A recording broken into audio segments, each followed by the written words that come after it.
오늘도 마가복음 나라에 또 갈 거야. 지금 바로 마가복음 3장에서 5장 속으로 쏙 빠져봅시다. 렛츠 고고고! 마가복음 3장. 예수께서 다시 회당으로 들어가셨는데 그곳에 한쪽 손이 오그라든 사람이 있었습니다. 몇몇 사람들이 혹시 예수께서 안식일에 그 사람을 고치지나 않을까 하며 예수를 고소할 구실을 찾으려고 가까이에서 지켜보고 있었습니다. 예수께서 손이 오그라든 사람에게 말씀하셨습니다. 일어나 앞으로 나오너라. 그리고 예수께서 그들에게 물으셨습니다. 안식일에 무슨 일을 하는 것이 옳겠느냐? 선한 일이냐? 악한 일이냐? 생명을 구하는 것이냐? 죽이는 것이냐? 그러자 그들은 말없이 잠자코 있었습니다. 예수께서 노하셔서 그들을 둘러보시고 그들의 마음이 완악한 것을 마음 깊이 슬퍼하시며 그 사람에게 말씀하셨습니다. 손을 펴보아라. 그가 손을 쭉 내밀자 그 손이 완전하게 회복됐습니다. 그러자 바리새파 사람들은 그 길로 나가 헤롯 당원들과 함께 어떻게 하면 예수를 죽일까 음모를 꾸미기 시작했습니다. 예수께서 제자들을 데리고 호숫가로 물러가시자 갈릴리에서 많은 사람들이 예수를 따라왔습니다. 예수께서 행하신 일을 다 듣고 유대, 예루살렘, 이두메, 요단강 건너편 두로와 시돈 지방에서 많은 사람들이 몰려왔습니다. 사람들이 너무 많아서 예수께서는 제자들에게 작은 배 하나를 마련하라고 말씀하셨습니다. 무리가 자기에게 몰려드는 것을 막으려는 것이었습니다. 예수께서 전에 많은 사람들을 고쳐주셨기 때문에 온갖 병에 걸린 사람들이 예수를 만지려고 밀려들었던 것입니다. 더러운 귀신들은 예수를 보기만 하면 그 앞에 엎드러져 당신은 하나님의 아들이십니다. 라고 소리쳤습니다. 그러나 예수께서는 자기가 누구인지 말하지 말라고 엄하게 꾸짖으셨습니다. 예수께서 산으로 올라가셔서 원하는 사람들을 불러 모으셨습니다. 그러자 그들이 예수께로 나왔습니다. 예수께서는 12명을 따로 뽑아 이들을 사도라 부르시고 자기와 함께 있게 하셨습니다. 그리고 그들을 내보내셔서 전도도 하게 하시며 그들에게 귀신을 쫓는 권세도 주셨습니다. 예수께서 세우신 12사람들은 베드로라 이름 지어준 시몬, 우레의 아들들이라는 뜻으로 보아너게라 이름 지어준 세베대의 아들 야고보와 그 동생 요한, 안드레, 빌립, 바돌로메, 마테, 도마, 알페오의 아들 야고보, 다데오, 열심당원 시몬과 예수를 배반한 가룟 유다였습니다. 예수께서 집으로 들어가시니 또다시 사람들이 몰려들어 예수와 제자들은 음식 먹을 겨를조차 없었습니다. 예수의 가족들은 예수가 미쳤다. 라는 소문을 듣고서 예수를 붙잡으러 찾아다녔습니다. 그래서 예루살렘에서 내려온 율법학자들이 말했습니다. 예수가 바알세불에게 사로잡혀 있다. 그가 귀신들의 우두머리의 힘을 빌려 귀신을 쫓아내는 것이다. 그러자 예수께서 그들을 불러놓고 비유로 말씀하셨습니다. 사탄이 어떻게 사탄을 쫓아낼 수 있느냐? 만일 한 나라가 서로 갈라져 싸우면 그 나라가 제대로 서 있을 수 없고, 만일 한 가정이 서로 갈라져 싸우면 그 가정이 제대로 서 있을 수 없다. 만일 사탄이 스스로 반란을 일으켜 갈라진다면 제대로 서지 못하고 스스로 망할 것이다. 먼저 힘센 사람을 묶어 놓지 않고 그 집에 들어가 물건을 훔치는 사람은 아무도 없다. 묶고 나서야 그 집을 털 수 있는 것이다. 내가 너희에게 진실로 말한다. 사람이 어떤 죄를 짓든지 어떤 비방의 말을 하든지 그것은 모두 용서받을 수 있다. 그러나 누구든지 성령을 모독하는 사람은 결코 용서받을 수 없다. 그것은 영원한 죄다. 예수께서 이 말씀을 하신 것은 사람들이 그가 악한 귀신이 들렸다 라고 말했기 때문입니다. 그때 예수의 어머니와 형제들이 찾아왔습니다. 그들은 밖에 서서 사람을 시켜 예수를 불렀습니다. 많은 사람들이 예수 곁에 둘러앉아 있었는데 그들이 예수께 말했습니다. 보십시오. 선생님의 어머니와 형제들이 밖에서 선생님을 찾고 계십니다. 예수께서 그들에게 물으셨습니다. 누가 내 어머니이고 내 형제들이냐? 그러고는 곁에 둘러앉은 그들을 보며 말씀하셨습니다. 보라, 내 어머니와 내 형제들이다. 누구든지 하나님의 뜻을 행하는 사람이 바로 내 형제여, 자매여, 어머니다. 마가복음 4장. 예수께서 다시 호숫가에서 가르치기 시작하셨습니다. 수많은 사람이 예수 주위에 모여들었기 때문에 예수께서는 호수에 배를 띄우고 배에 올라앉으셨습니다. 사람들은 모두 호숫가를 따라 앉아 있었습니다. 예수께서 비유를 들어 그들에게 여러 가지를 가르치셨습니다. 그러면서 이렇게 말씀하셨습니다. 잘 들으라. 어떤 농부가 씨를 뿌리러 나갔다. 그가 씨를 뿌리고 있는데 어떤 씨는 길가에 떨어져 새들이 와서 모두 쪼아 먹었다. 어떤 씨는 흙이 많지 않은 돌밭에 떨어졌는데 흙이 얕아 싹이 금방 돋았지만 해가 뜨자 그 싹은 말랐고 뿌리가 없어서 시들어 버렸다. 다른 씨는 가시덤불 속에 떨어졌는데 가시덤불이 무성해져 그 기운을 막는 바람에 제대로 열매를 맺지 못했다. 또 다른 씨는 좋은 땅에 떨어져 싹이 나고 잘 자라서 30배, 60배, 100배의 열매들을 맺었다. 그리고 예수께서 말씀하셨습니다. 들을 귀 있는 사람은 들으라.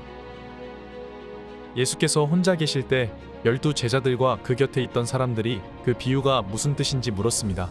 예수께서 대답하셨습니다. 너희에게는 하나님 나라의 비밀을 아는 것이 허락됐으나 다른 사람들에게는 모든 것을 비유로 말한다. 이것은 그들이 보기는 보아도 알지 못하고 듣기는 들어도 깨닫지 못하게 해 그들이 돌아와서 용서를 받지 못하게 하시려는 것이다. 그리고 예수께서 그들에게 말씀하셨습니다. 이 비유를 알아듣지 못하겠느냐? 그렇다면 다른 비유는 어떻게 알아듣겠느냐? 씨를 뿌리는 농부는 말씀을 뿌리는 사람이다. 말씀이 길가에 뿌려졌다는 것은 이런 사람을 두고 하는 말이다. 그들은 말씀을 듣기는 하지만 곧 사탄이 와서 그들 안에 뿌려진 말씀을 가로채 간다.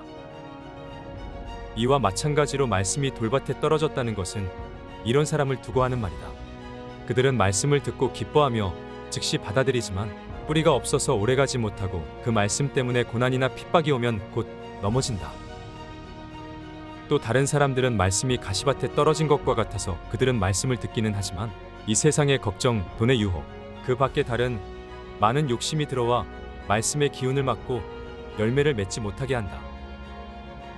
그러나 말씀이 좋은 땅에 떨어진 것과 같은 사람들은 말씀을 듣고 받아들여 30배, 60배, 100배의 열매를 맺는다. 예수께서 그들에게 말씀하셨습니다. 사람이 등불을 가져와 그릇 아래 두거나 침대 밑에 숨겨놓겠느냐? 등잔대 위에 놓지 않겠느냐? 무엇이든 숨겨진 것은 드러나고 무엇이든 감추어진 것은 나타나기 마련이다. 들을 귀 있는 사람은 들으라. 또 예수께서 그들에게 말씀하셨습니다. 너희는 듣는 말을 새겨 들으라. 너희가 헤아려 주는 만큼 너희가 헤아림을 받을 것이요 또 덤으로 더 헤아려 받을 것이다. 누구든지 가진 사람은 더 받을 것이요 가지지 못한 사람은 그 있는 것마저도 빼앗길 것이다. 예수께서 또 말씀하셨습니다. 하나님 나라는 이런 모습이다. 어떤 사람이 땅에 씨를 뿌리면 씨는 그 사람이 자고 있든 깨어 있든 밤낮 없이 싹이 트고 자라난다. 그러나 그는 씨가 어떻게 해서 그렇게 되는지 알지 못한다. 땅이 스스로 곡식을 길러내는 것이다. 처음에는 줄기가 자라고 다음에는 이삭이 패고 그 다음에는 이삭의 알곡이 맺힌다. 그리고 곡식이 익는 대로 곧 농부가 낫을 댄다. 이제 추수할 때가 됐기 때문이다. 예수께서 또 말씀하셨습니다. 하나님 나라를 무엇에 비교할 수 있을까? 어떤 비유로 설명할 수 있을까? 하나님 나라는 한 알의 겨자씨와 같다. 그 씨는 땅에 심는 것 가운데 제일 작은 씨지만 일단 심어 놓으면 자라나 어떤 식물보다 더 큰 가지들을 뻗어 그 그늘에 공중의 새들이 깃들 수 있게 된다. 예수께서는 제자들과 그 곁에 있던 사람들이 잘 알아들을 수 있게 여러 가지 비유로 그들에게 말씀을 전하셨습니다. 예수께서는 비유가 아니면 말씀하지 않으셨으나 제자들에게는 따로 모든 것을 일일이 설명해 주셨습니다. 그날 저녁이 되자 예수께서는 제자들에게 말씀하셨습니다. 호수 저편으로 건너가자. 제자들은 사람들을 뒤로하고 예수를 배 안에 계신 그대로 모시고 갔습니다. 그러자 다른 배들도 함께 따라갔습니다. 그때 매우 강한 바람이 불어와 파도가 배 안으로 들이쳐 배가 물에 잠기기 직전이었습니다. 예수께서는 배 뒷부분에서 베개를 베고 주무시고 계셨습니다. 제자들이 예수를 깨우며 말했습니다. 선생님, 저희가 빠져 죽게 됐는데 모른 척 하십니까? 예수께서 일어나셔서 바람을 꾸짖으시고 파도에게 명령하셨습니다. 고요하라. 잠잠하라. 그러자 바람이 멈추고 호수가 잔잔해졌습니다. 예수께서 제자들에게 말씀하셨습니다. 왜 그렇게 무서워하느냐? 아직도 믿음이 없느냐? 제자들은 크게 두려워하면서 서로 수군거렸습니다. 도대체 이분이 누구시기에 바람과 파도까지도 복종하는가? 마가복음 5장. 예수와 제자들은 호수 건너편 거라사 지방으로 갔습니다. 예수께서 배에서 내리시자 더러운 귀신 들린 사람이 무덤 사이에서 나와 예수와 마주치게 됐습니다. 그 사람은 무덤 사이에서 살았는데 아무도 그를 잡아맬 사람이 없었습니다. 쇠사슬도 소용없었습니다. 그는 여러 번 쇠사슬로 손발이 묶이기도 했지만 번번이 사슬을 끊고 발에 찬 쇠고랑도 깨뜨렸습니다.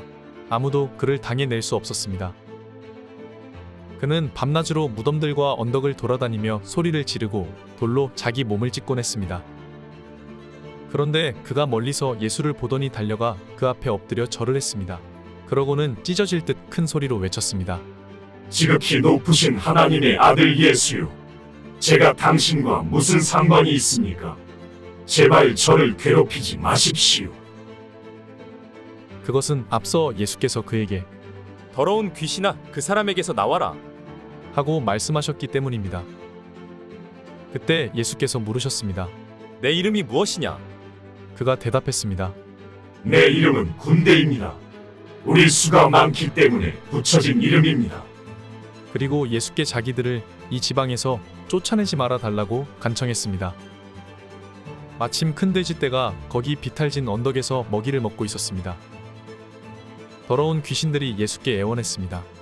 우리를 저 돼지들 속으로 보내주십시오. 그 속으로 들어가게 해주십시오. 예수께서 허락하시자 더러운 귀신들이 나와서 돼지들에게로 들어갔습니다. 그러자 2,000마리 정도 되는 돼지떼가 비탈진 둑을 내리달아 호수에 빠져 죽었습니다. 돼지를 치던 사람들이 마을과 그 일대로 달려가서 이 사실을 알렸습니다. 사람들은 무슨 일이 일어났는지 구경하러 달려 나왔습니다. 그들이 예수께 와서 군대에 귀신 들렸던 그 사람이 옷을 입고 제정신이 들어 거기에 앉아 있는 것을 보았습니다. 그들은 덜컥 겁이 났습니다. 이 일을 본 사람들은 귀신 들렸던 사람에게 무슨 일이 일어났으며 돼지들은 어떻게 됐는지 그들에게 이야기해 주었습니다. 그러자 사람들은 예수께 제발 이 지방에서 떠나달라고 부탁했습니다. 예수께서 배에 오르시려는데 귀신 들렸던 그 사람이 따라가겠다고 간청했습니다. 예수께서는 허락하시지 않고 이렇게 말씀하셨습니다. 집으로 돌아가 주께서 내게 얼마나 큰 일을 해주셨는지, 어떻게 자비를 베푸셨는지 가족들에게 말해 주어라. 그리하여 그 사람은 대가볼리로 가서 예수께서 자기를 위해 얼마나 큰 일을 베푸셨는지 말하고 다녔습니다. 그러자 이 말을 들은 사람들마다 모두 놀랐습니다. 예수께서 배를 타고 다시 호수 건너편으로 가셨습니다. 예수께서 호숫가에 계시는 동안 많은 사람들이 예수께로 모여들었습니다. 그때 야이로라 불리는 회당장이 예수께 와서 예수를 보고 그 발 앞에 엎드려 간절히 애원했습니다. 제 어린 딸이 죽어갑니다. 제발 오셔서 그 아이에게 손을 얹어 주십시오. 그러면 그 아이가 병이 낫고 살아날 것입니다. 그러자 예수께서 그와 함께 가셨습니다. 많은 사람들이 따라가면서 예수를 둘러싸고 밀어댔습니다. 그 가운데는 혈루병으로 12년 동안 앓고 있던 여인도 있었습니다. 이 여인은 여러 의사들에게 치료를 받으며 고생도 많이 하고 재산도 다 잃었지만 병이 낫기는커녕 악화될 뿐이었습니다. 그러던 중 예수의 소문을 듣고 뒤에서 무리들 틈에 끼어들어와서 예수의 옷자락에 손을 댔습니다. 예수의 옷자락만 닿아도 내 병이 나을 것이다. 라고 생각한 것입니다. 그러자 곧 출혈의 근원이 마르면서 이 여인은 자신의 병이 나은 것을 몸으로 느낄 수 있었습니다. 동시에 예수께서도 자신의 몸에서 능력이 나간 것을 알아차리셨습니다. 예수께서 사람들을 돌아보며 물으셨습니다. 누가 내 옷자락에 손을 대었느냐? 제자들이 대답했습니다. 이렇게 많은 사람들이 밀어대는 것을 보시면서 누가 손을 대었느냐고 물으십니까? 그러나 예수께서는 누가 옷을 만졌는지 알아보려고 둘러보셨습니다. 그러자 자기에게 일어난 일을 알고 있는 이 여인이 와서 예수의 발 앞에 엎드려 두려움에 떨면서 사실대로 말했습니다. 예수께서 여인에게 말씀하셨습니다. 딸아, 내 믿음이 너를 구원했다. 이제 안심하고 가거라. 그리고 병에서 해방돼 건강하여라. 예수의 말씀이 채 끝나기도 전에 야이로 회당장의 집에서 사람들이 와서 말했습니다. 따님이 죽었습니다. 선생님께 더 이상 폐 끼칠 게 뭐가 있겠습니까? 예수께서 그 말에 아랑곳하지 않으시고 회당장에게 말씀하셨습니다. 두려워하지 말고 믿기만 하여라. 그리고 예수께서 베드로와 야고보의 동생 요한 외에는 아무도 따라오지 못하게 하셨습니다. 회당장의 집에 이르자 예수께서 많은 사람들이 울며 통곡하며 소란스러운 것을 보시고는 집 안으로 들어가 그들에게 말씀하셨습니다. 어째서 소란하며 울고 있느냐? 아이는 죽은 것이 아니라 그냥 자고 있는 것이다. 그러자 사람들이 예수를 비웃었습니다. 예수께서 사람들을 모두 밖으로 내보내시고 아이의 부모와 함께 있는 제자들만 데리고 아이가 있는 방으로 들어가셨습니다. 예수께서 그 아이의 손을 잡고는 아이에게 달리다 쿰. 하고 말씀하셨습니다. 이 말은 소녀야, 내가 내게 말한다. 일어나거라. 하는 뜻입니다. 그러자 곧 아이가 일어나더니 걸어 다녔습니다.